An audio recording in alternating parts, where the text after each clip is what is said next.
آمنوا اتقوا الله حق تقاته ولا تموتن إلا وأنتم مسلمون صدق الله ومولانا العظيم وصدق رسوله النبي الكريم نحن على ذلك لمن الشاهدين والشاكرين والحمد لله رب العالمين. محترم دوستو، ہم ولیمے کی تقریب میں الحمدللہ جمع ہوئے ہیں. ایسے مواقع آتے ہیں کہ ہم ولیمے کے موقع پر جمع ہوتے ہیں، مبارکبادی دے کر کے فوراً نکل جاتے ہیں.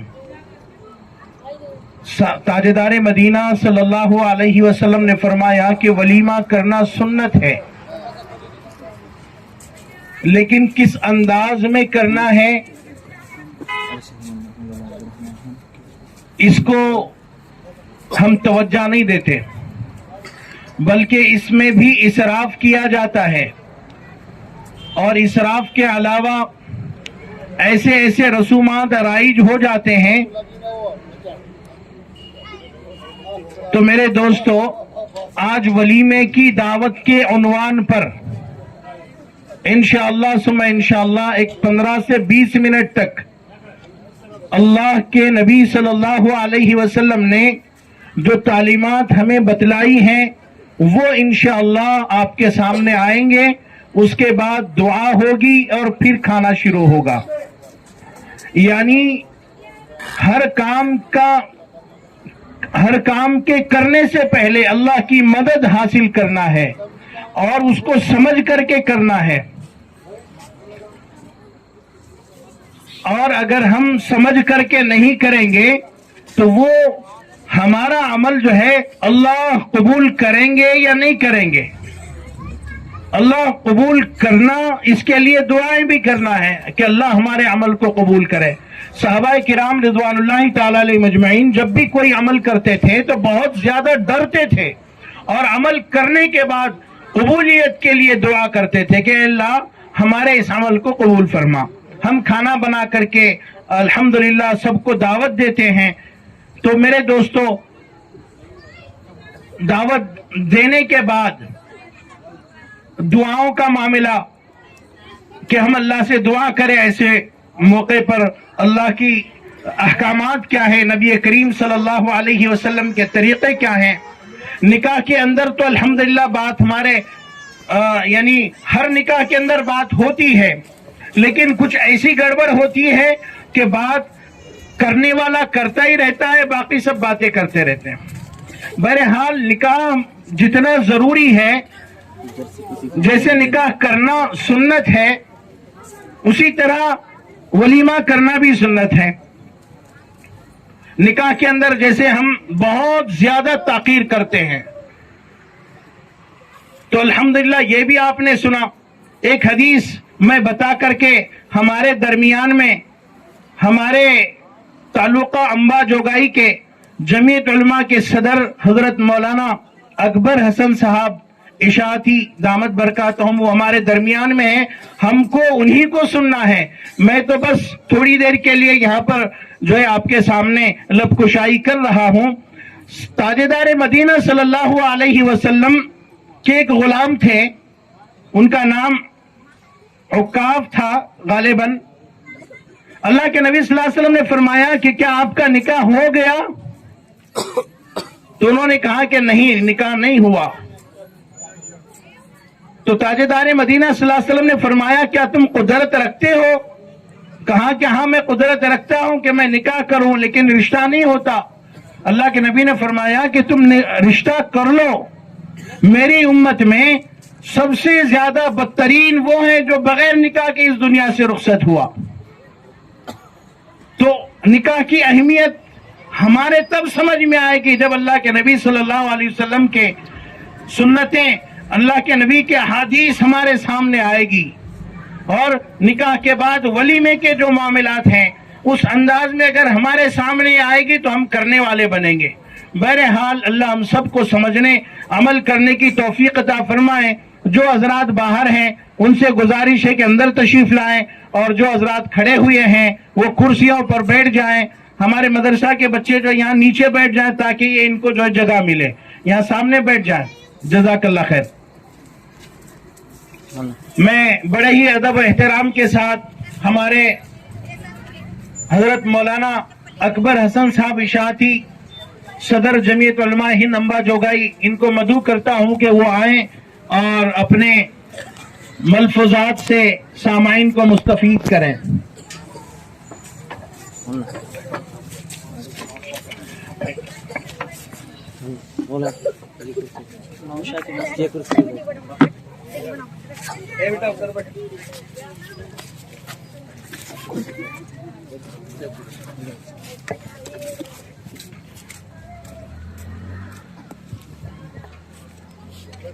السلام علیکم.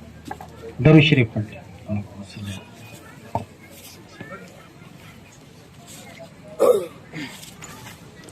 الحمد للہ رب العالمین والصلاة والسلام على سید الانبیاء والمرسلین وعلى آلہ الطاہرین الطیبین الى یوم الدین. اما بعد فقد قال اللہ تعالی فی القرآن المجید والفرقان الحمید. فاعوذ باللہ من الشیطان الرجیم بسم اللہ الرحمن الرحیم. لئن شکرتم لأزیدنکم وَلَئِن كَفَرْتُمْ إِنَّ عَذَابِي لَشَدِيدٌ. صدق اللہ العظیم. وقال النبی صلی اللہ علیہ وسلم النکاح من سنتی. وقال فی موضع آخر فمن رغب عن سنتی فلیس منی او کما قال علیہ الصلاۃ والسلام. میرے محترم بھائیوں اور بزرگوں، دوستوں، اللہ رب العزت کا بے انتہا کرم اور احسان ہوا کہ اس رب کریم نے مجھے اور آپ کو ولیمے کی محفل میں، تقریب میں جمع فرمایا. دعا کریں کہ اللہ پاک وہ نکاح جو ہوا ہے اور جس نوشہ کا ولیمہ ہو رہا ہے، اللہ میاں بیوی کے درمیان خوب الفت اور محبت عطا فرمائے. دونوں خاندانوں کے درمیان محبت، الفت اور پیار عطا فرمائے.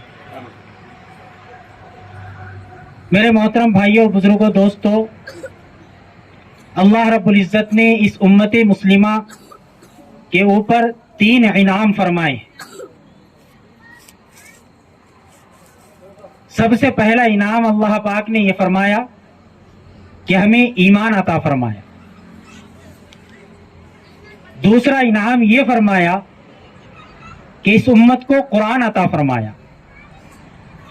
اور تیسرا انعام یہ فرمایا کہ اس امت کو خاتم النبیین، تمام انبیاء علیہ الصلوۃ والسلام کے سردار حضرت محمد صلی اللہ علیہ وسلم جیسا نبی عطا فرمایا.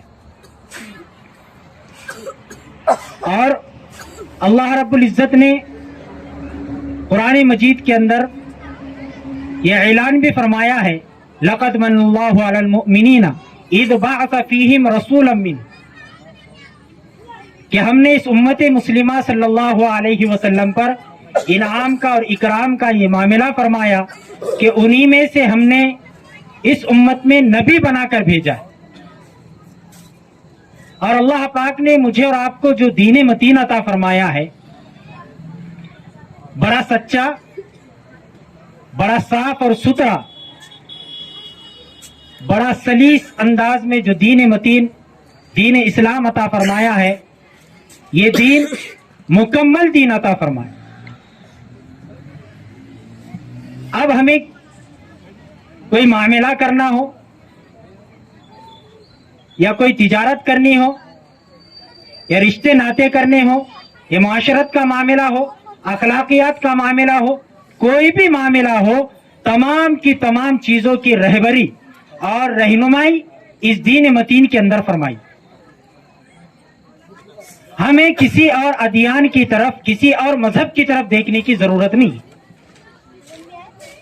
اور اللہ پاک نے اس دین متین کو مکمل فرمایا اور اس کا اعلان بھی فرمایا اليوم اکملت لکم دینکم واتممت علیکم نعمتی ورضیت لکم الاسلام دینا، کہ ہم نے دین متین کو، اسلام کو اور اس مذہب کو مکمل کر دیا ہے، اور یہ اللہ کا پسندیدہ دین ہے۔ ورضیت لکم الاسلام دینا، کہ میں نے دین اسلام کو تمہارے لیے پسند فرمایا۔ لہذا میرے بھائی اور بزرگوں، دوستو، ہمارا کوئی بھی معاملہ ہو،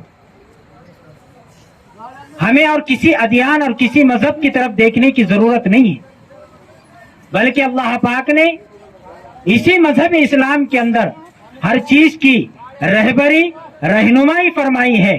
ماں کی گود سے لے کر قبر تک کہ اللہ تعالیٰ نے اس مذہب اسلام کے ماننے والوں کی رہبری اور رہنمائی فرمائی۔ اب نکاح کا موقع آتا ہے تو ہمیں کسی اور ادیان کی طرف، کسی اور رسم رواج کی طرف دیکھنے کی ضرورت نہیں ہے، بلکہ ہمارے لیے ضروری ہے کہ ہم اللہ کے رسول صلی اللہ علیہ وسلم کی سنتوں کی طرف دیکھیں کہ نکاح کے موقع پر اللہ کے رسول صلی اللہ علیہ وسلم کا کیا طریقہ رہا ہے، آپ کی کیا سنت رہی۔ آپ نے اپنی زندگی کے اندر خود نکاح فرمائے، اور آپ کے حیات طیبہ کے اندر بہت سارے صحابہ اکرام رضوان اللہ تعالی علیہ مجمعین کے نکاح بھی ہوئے، وہ بھی میرے لیے اور قیامت تک کے آنے والے انسانوں کے لیے ایک مشعل راہ ہے۔ خود اللہ کے نبی صلی اللہ علیہ وسلم نے اپنے نکاح فرمائے، اور اپنے لخت جگر بیٹیوں کے نکاح فرمائے۔ آپ کی 4 بیٹیاں تھیں، رقیہ، ام کلثوم، زینب، فاطمہ رضوان اللہ تعالی علیہم اجمعین۔ آپ نے 2 بیٹی کے نکاح بڑے 3 بیٹیوں کے نکاح بڑے سادگی کے ساتھ فرمائے۔ 2 بیٹیاں ام کلثوم اور رقیہ یہ حضرت عثمان رضی اللہ عنہ کے نکاح میں تھی، اور حضرت زینب رضی اللہ عنہا یہ ابو العاص رضی اللہ عنہ کے نکاح کے اندر تھی۔ لیکن جب حضرت فاطمہ رضی اللہ عنہا کا نکاح ہوا تو اللہ کے رسول صلی اللہ علیہ وسلم نے اپنے لخت جگر کا نکاح بڑے اہتمام کے ساتھ فرمایا۔ حضرت فاطمہ کو رشتہ حضرت عمر کا آیا، حضرت ابو بکر کا آیا، لیکن آپ نے کوئی جواب نہیں دیا۔ لیکن جب رشتہ لے کر حضرت علی رضی اللہ عنہ پہنچے اور آپ نے اپنی خواہش کا اظہار کیا کہ میں حضرت فاطمہ کے ساتھ نکاح کرنا چاہتا ہوں، تو اللہ کے رسول صلی اللہ علیہ وسلم نے انشاءاللہ کہا۔ چنانچہ آپ کا نکاح بڑے سادگی کے ساتھ ہوا۔ آپ نے مسجد نبوی کے اندر خطبہ دیا، خود آپ نے ایجاب و قبول فرمایا، اور بڑے سادگی کے ساتھ حضرت فاطمہ رضی اللہ عنہ کی بارات آپ نے روانہ کی۔ جب آپ کے رخصتی کا وقت آیا، تقریباً 4 قول ہے۔ بعض کا کہنا ہے کہ 1 سال کے بعد حضرت فاطمہ رضی اللہ عنہا کی رخصتی ہوئی، بعض کا کہنا ہے کہ 6 مہینے کے بعد، بعض کا کہنا ہے کہ 3 مہینے کے بعد، اور سب سے اصح اور صحیح جو قول ہے کہ کچھ وقفے کے بعد حضرت فاطمہ رضی اللہ عنہا کی رخصتی ہوئی۔ آپ نے مختصر سی بارات کو روانہ کیا، اور جب دوسرے دن حضرت علی رضی اللہ عنہ آئے، اللہ کے رسول صلی اللہ علیہ وسلم نے فرمایا کہ علی ولیمہ کرنا ہے۔ حضرت علی کہنے لگے اللہ کے رسول صلی اللہ علیہ وسلم، میرے پاس گنجائش نہیں کہ میں ولیمہ کر سکوں۔ حضرت سعد بن ابی وقاص رضی اللہ عنہ جو وہاں بیٹھے تھے، اللہ کے رسول صلی اللہ علیہ وسلم سے کہا کہ اللہ کے نبی صلی اللہ علیہ وسلم، میرے پاس ایک دمبا ہے، اس کو حضرت علی کے ولیمے کے اندر آپ ذبح کر دیں۔ چنانچہ صحابی نے دمبا پیش کیا، اللہ کے رسول صلی اللہ علیہ وسلم نے اس کو ذبح کی اور آپ نے اپنے پاس سے کچھ رقم دے کر حضرت علی کو بھیجا کہ جاؤ اور کھجور لے کر آؤ، شہد لے کر آؤ، گھی لے کر آؤ، اور آپ نے اپنے طرف سے حضرت علی کے ولیمے کے اندر ایک جو ہے تو میٹھا کھانا پیش کیا اور سادگی کے ساتھ آپ کا نکاح ہوا، اور اس کے بعد اہتمام کے ساتھ آپ نے ولیمہ فرمایا۔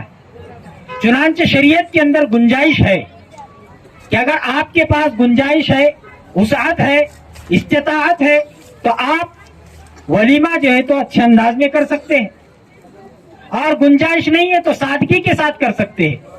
اور اس کے بارے میں بھی اللہ کے رسول صلی اللہ علیہ وسلم کے احادیث اس بات کی گواہی دیتے ہیں اور ثبوت ہے کہ بہت سارے صحابہ اکرام رضوان اللہ تعالی علیہم اجمعین کا ولیمہ اللہ کے رسول صلی اللہ علیہ وسلم نے صحابہ سے کہا کہ جاؤ اپنے گھر سے کھانا لے کر آؤ۔ دسترخوان بچھایا گیا اور اس کے اوپر کھانے کو جو ہے تو رکھا گیا اور صحابہ سے کہا کہ کھاؤ، یہ فلاں کا ولیمہ۔ تو میرے دوستو، اللہ کے رسول صلی اللہ علیہ وسلم نے آپ کی جو تعلیمات ہے، سادگی کے ساتھ ولیمہ کر سکتے ہیں، اور اگر وسعت ہے، گنجائش ہے، استطاعت ہے تو آپ زیادہ سے زیادہ اس میں خرچ بھی کر سکتے ہیں۔ تو ہم امت مسلمہ صلی اللہ علیہ وسلم کے، اللہ کے نبی صلی اللہ علیہ وسلم کے ماننے والے ہیں، چنانچہ ہر عمل کے اندر ہم اللہ کے احکامات کو مد نظر رکھے اللہ کے رسول صلی اللہ علیہ وسلم کی سنتوں کے اوپر عمل کرنے والے ہو جائیں۔ ہو یہ رہا ہے کہ ہم نکاح کے اندر بہت زیادہ فضول خرچی کرتے ہیں، لیکن ولیمے کے بارے میں اللہ کے رسول صلی اللہ علیہ وسلم نے فرمایا ایک صحابی سے، اولم ولو بشاتین، ولیمہ کرو اگرچہ بکری کا ہی کیوں نہ ہو، بکری ہی ذبح کر کیوں نہ ہو۔ تو ولیمے کے اندر خرچ کرنے کی اگر آپ کے پاس گنجائش ہے تو ہم کر سکتے ہیں، اور ہم جو ہے تو ولیمے کے اندر چاہے تو سادگی کے ساتھ بھی ولیمہ کر سکتے ہیں۔ ولیمہ بھی سنت ہے اور نکاح کا کرنا بھی سنت ہے۔ اگر ہم سنت کو سنت سمجھ کر اس کو ادا کرنے والے ہو جائیں گے تو میرے بھائی اور بزرگوں دوستو، اس کے ذریعے سے ہم جو ہے تو ہمارے نکاحوں کے اندر خیر و برکت آئے گی، ہمارے ولیمے کے اندر خیر و برکت آئے گی، اور جو ہے تو خاندانوں کے اندر جو ہے تو خیر و برکت آئے گی، الفت اور محبت پیدا ہوگی۔ اور اگر اللہ کے رسول صلی اللہ علیہ وسلم کی سنتوں کو چھوڑ کر، اللہ کے احکامات کو توڑ کر اگر ہم کوئی تقریب کریں گے تو اس کے اندر نحوستیں آئیں گی، بے برکتی آئے گی، بے بناؤ آئے گا۔ آج ہمارا رونا یہ ہے، لاکھوں روپے شادیوں کے اندر ہم نے خرچ کر دیے، ولیمے کے اندر خرچ کر دیے، لیکن ہمارے جو ہے تو میاں بیوی کے درمیان وہ محبت نہیں ہے، وہ الفت نہیں ہے۔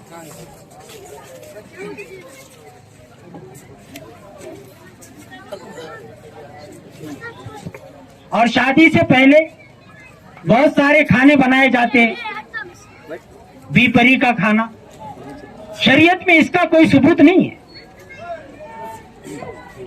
نکاح کے اندر کھانے کی تو گنجائش ہی نہیں۔ ہاں، جو مہمان دور سے آتے ہیں ان کے لیے اگر جو ہے تو میزبان کھانے کا نظم کرے تو اس کے طرف سے، ورنہ اس کے اوپر لازم نہیں لڑکی والے کے اوپر کہ وہ بہت سارا خرچ کرے، بہت سارے لوگوں کو دعوت دے، ان کے کھانے کا انتظام کرے۔ ہاں، بلکہ ولیمے کے اندر کھانے کی گنجائش اور کھلانے کی گنجائش ہے۔ تو ہم جو ہے تو جو سنت ہے اس کو اگر سنت سمجھ کر جو ہے تو اس کے اوپر عمل کریں گے، چاہے ولیمے کی تقریب ہو، نکاح کی تقریب ہو، تو اس کے ذریعے سے خیر و برکت آئے گی، اور اس کے ذریعے سے جو ہے تو الفتیں اور محبتیں پیدا ہوگی۔ اور نکاح بھی اگر سنت کے مطابق ہوگا تو اولاد جو پیدا ہونے والی اولاد ہے میاں بیوی کے درمیان، میاں بیوی کے ذریعے سے، اور وہ اولاد بھی جو ہے تو نیک اور صالح پیدا ہوگی۔ تو ہم اس بات کا خیال رکھیں کہ ہم نکاح کو سنت سمجھ کر ادا کرنے والے ہو جائے، خرافات سے ہم بچے اور دوسروں کو بھی بچانے کی کوشش کریں، فضول خرچی سے ہم خود بچے، دوسروں کو بھی بچائے، اور ولیمے کو سنت سمجھ کر، سنت کے اوپر عمل کر ہم اس کو ادا کرنے والے ہو جائیں گے، تو اس کے ذریعے سے اللہ تعالیٰ ہمارے ہونے والی نکاحوں کے اندر خیر و برکت عطا فرمائے گا، اور جو ہے تو میاں بیوی کے درمیان خوب الفت اور محبت عطا فرمائے گا۔ مختصر سے جو ہے تو ولیمے کی تقریب تھی، مجھے جو ہے تو اس بات کی دعوت دی گئی تھی کہ آپ مختصر بات کریں ولیمے کے اوپر. جو کچھ کہا گیا ہے میں دعا کرتا ہوں کہ اللہ پاک سب سے پہلے مجھے اس پر عمل کرنے کی توفیق عطا فرمائے, اس کے بعد آپ حضرات کو عمل کرنے کی توفیق عطا فرمائے. وآخر دعوانا الحمدللہ رب. دعا کر لیں. بسم الله الرحمن الرحيم. ربنا آتنا في الدنيا حسنة وفي الآخرة حسنة وقنا عذاب النار. ربنا افرغ علينا صبرا وثبت أقدامنا وانصرنا على القوم الكافرين. ربنا لا تحمل علينا إصرا كما حملته على الذين من قبلنا. ربنا ولا تحملنا ما لا طاقة لنا به واعف عنا واغفر لنا وارحمنا أنت مولانا فانصرنا على القوم الكافرين. لا إله إلا أنت سبحانك إنا كنا من الظالمين. اللهم إنك عفو كريم تحب العفو فاعف عنا يا كريم. اللهم إنا نسألك الجنة ونعوذ بك من النار. اللهم أجرنا من النار وادخلنا الجنة مع الأبرار يا عزيز يا غفار. اللهم إنا نسألك العفو والعافية في الدنيا والآخرة.